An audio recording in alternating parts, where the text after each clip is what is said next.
Hello everybody, Zachary Lyda here with the HM Weather Service this evening down here in Roswell, Georgia in our HM Weather Studio.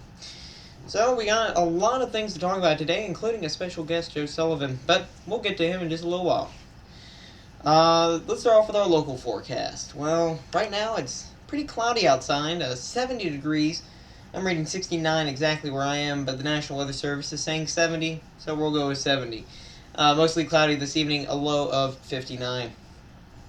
Tomorrow we're looking at this wind and shower situation, and it could be from a possible tropical cyclone. Again, we'll talk about tropical cyclones in just a little while coming up, but again, just to remember that winds and showers tomorrow, 63 degrees is our high. Winds east-northeast at 18 miles per hour. So some very strong winds out there. Don't hold your umbrella too high. Starting off tomorrow evening, 60% chance of rain, northeast winds at 13 miles an hour. Now, the national forecast has been calling for some strange things going on, and tonight's forecast, we got Seattle, 51 degrees and cloudy. Up near in the Boston area, it's 63 this evening with partly cloudy skies. Atlanta experiencing some wind, 62 degrees. And going down to Texas, San Antonio looks to be some rain, and Houston looks to be some rain, both 67 degrees down there. Now, I've been seeing these indications of possible cooler weather on its way. And let me go ahead and turn on this new model. It's a US 90-day temperature model, which will indicate whether it's more of a colder area or a warmer area. And right now, it's looking like for Atlanta and that area, it's going to be about average, but definitely warmer than average all the way up through areas such as Chicago, Kansas City, both in Kansas and Missouri, all of Texas, New Mexico, Arizona, Colorado, all those areas that are going to be experiencing some warmer than average, while mainly the East Coast is going to be experiencing average, and the far West Coast experiencing those average temperatures also. Now let's go to our hurricane forecast. The Atlantic graphics are showing right now 30% chance of development right off the coast of Florida. And this was something that I wasn't really paying attention to because we're really reaching the end of that hurricane season. And so it's really something strange happening. There's only a 30% chance of development towards a tropical cyclone, but nevertheless dropping several inches of rain over Florida right now. And that will begin moving up towards the northern area, towards Georgia, and then moving upwards. Might hit the other system, moving eastward. Also, currently around the Texas, Nebraska, Kansas area. And if those two hit together, we may see some October tornadoes. But nevertheless, it's pretty strong right now. Some lightning coming out of it, and some pretty strong winds. And that's what's going to be dropping that rain. And I said before, 30% chance of development. So it's not really looking that much like it's going to become a tropical storm, but it's still going to move up, dropping a lot of rain. And when it gets here, it will drop a considerable amount of rain, at least a few inches. And the tornado possibility is going to go up to probably about a 20%, 30% chance, just because you have that rotation. That's normal. Anywhere that you get tropical cyclones, hurricanes, you get that chance of a tornado always. Now, fortunately, our weather broadcast, my stuff, is very short. And now we'd like to welcome our guest via Skype, Joe Sullivan from Boston, Massachusetts. Joe, you're on the show now.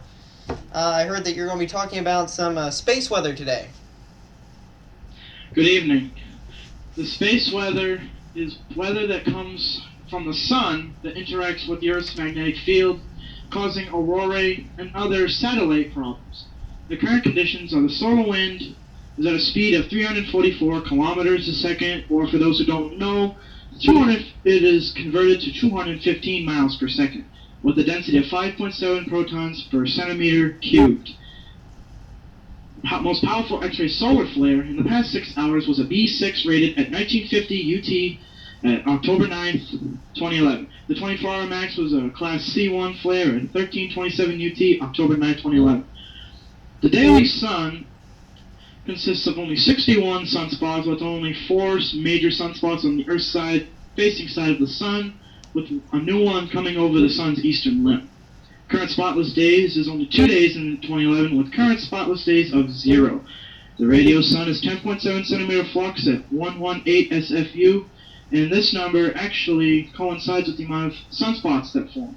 The current aurora ovals shows auroras only in the very northernmost part of North America, Europe, none in New Zealand, and a good amount over Antarctica. Planetary K index, which basically it shows the southernmost tip of the auroras, right now is KP index of 2, which basically means you can only see it if you're just south of the Arctic Circle. The 24-hour max is a KP4, which can be seen around the Canadian border. The interplanetary magnetic field is 5.1 nanometers T, and the BC total is 3.8 nanometers T north. There's only one coronal hole, which is an opening in the corona of the sun which allows charged particles from the sun to reach the Earth. The solar wind stream flowing from this indicated coronal hole will reach the Earth on approximately October 10th, 2011. The space weather NOAA forecasts show the possibility in 0 to 24 hours of a 5% chance of a Class M flare and only 1% of a Class X flare. And the same goes for the 24 to 48 hour forecast. The geomagnetic storm possibility in the 0 to 24 hour window is 20% of an active, 5% of a minor, and only less than 1% of a severe.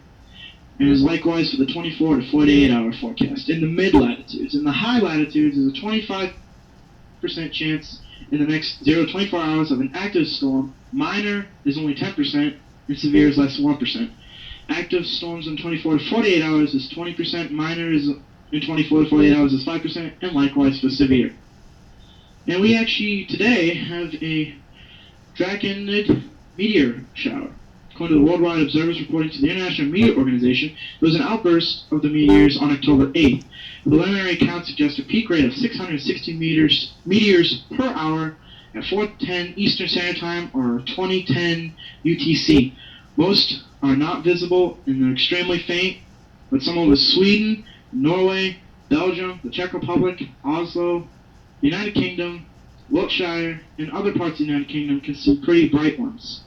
As of right now, the meteor shower will last until about Wednesday. However, it'll only be visible in North America when it is in broad daylight. However, Europe, Africa, and parts of Asia should be able to see it. The possibility of a CME impact is extremely low. A coronal mass ejection is a large group of charged particles which, when they hit the Earth's atmosphere, can cause disruption to communications, and it can even down satellites.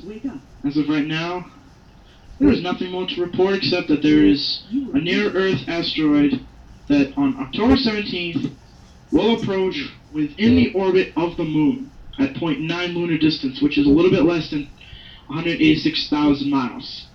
And on November 8th, one will pass just 0.8 lunar distance away. These are uncomfortably close, however, none are expected to hit the Earth. This information and more can be found at spaceweather.com. And now, Zach, back to you. Alright, thank you, Joe. And fortunately, we have someone who knows all that information, because I certainly know nothing about space weather. And we'll have him on as regularly as possible, because space weather does impact us every day, as he just pointed out to you.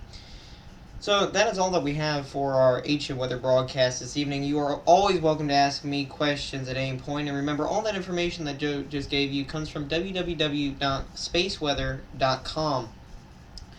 And it will update every 15 minutes on that website.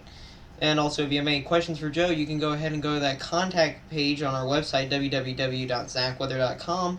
And we'll be happy to forward those messages to him and get your questions answered on our next broadcast. So I hope you all have a good, safe evening this October Sunday evening, and go Falcons. Thank you, and have a safe and wonderful evening.